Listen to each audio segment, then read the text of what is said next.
Pădure. Am putea să trăim în pădure. Eu pot să trăsesc în pădure.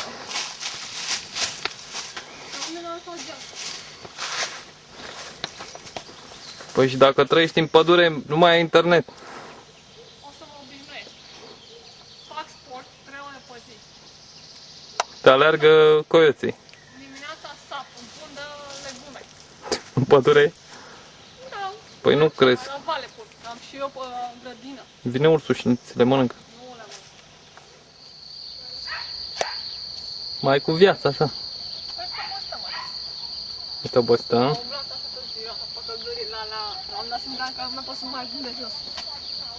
Îți place la țară? Da, îmi place. Deci te-ai îmbrăcat în verde. S-ar face să stăm aici? Da. Și m-am îmbrăcat în verde ca să mă încep funițele mai repede.